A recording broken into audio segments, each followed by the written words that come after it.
All right, from baseball to basketball, here's what Chris Paul had to say about his future after the Clippers were defeated in the first round by the Jazz.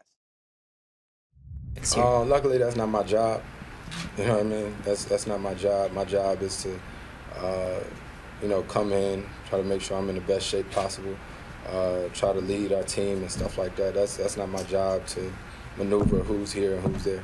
Hey, Chris, I feel obligated to at least ask, have you given any consideration to your early termination option? No, I haven't. We just lost probably like 20 minutes ago. Right. So still obligated to ask. Yeah, it's obligated. Let's continue that whip around, Timmy. Talk about CP3 because the Spurs exploring the feasibility of making a run at the All-Star point guard. The Clippers, meanwhile, regard the threat as maybe a big concern, a legitimate concern, and basically saying this could switch the balance of power in the West. Now, is this fair that if San Antonio gets him, it does do exactly that, shift it from the Clippers being a viable team to one day, usurp Golden State, or is this not really that accurate? I don't think it's very accurate. I'm sorry. I don't think Chris Paul all of a sudden just puts a team where, yes, Kawhi Leonard's the best two-way player in the NBA and one of the best players in the NBA, but I don't think you just bring in Chris Paul and you go, but that's it. Done.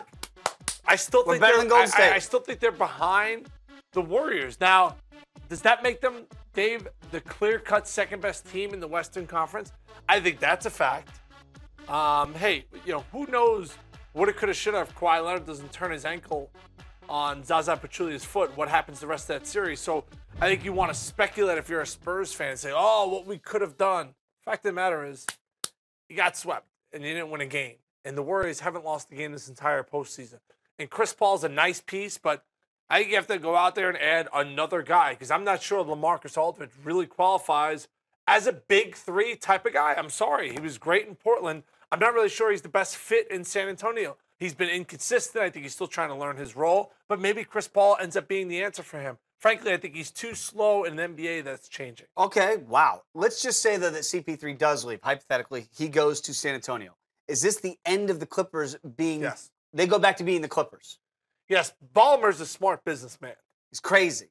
Yes, but he knows that he has leverage because he's going to be able to offer him money that no one else can offer him. Sure. Now, what he has to know in the back of his mind is what he can offer him is a chance to win an NBA championship. So we've seen this movie. You know what the Clippers do? They win 50 games and they can't win in the playoffs. Yeah. How many times have we watched it?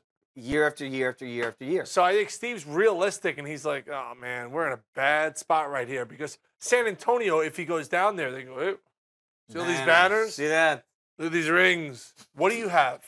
I don't think Chris Paul's ever played in a conference final, to be exact. No, he is not. So forget about an NBA final.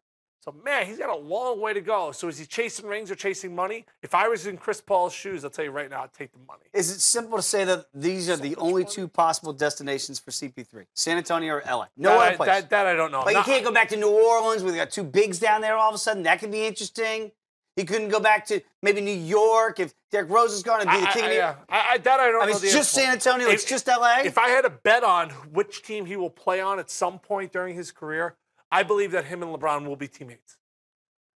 They will be teammates. Very similar to Gary Payton at the end of his career playing on the Heat. I could see Chris Paul at some point playing with LeBron, especially if he's chasing a ring at the end of his career. I would put money on that. I'm pretty banana boat. Banana boat. So Carmelo will be there too. Ooh, that's... Dwayne Wade? Get all the boaters together? Putting the band back together. Odd picture.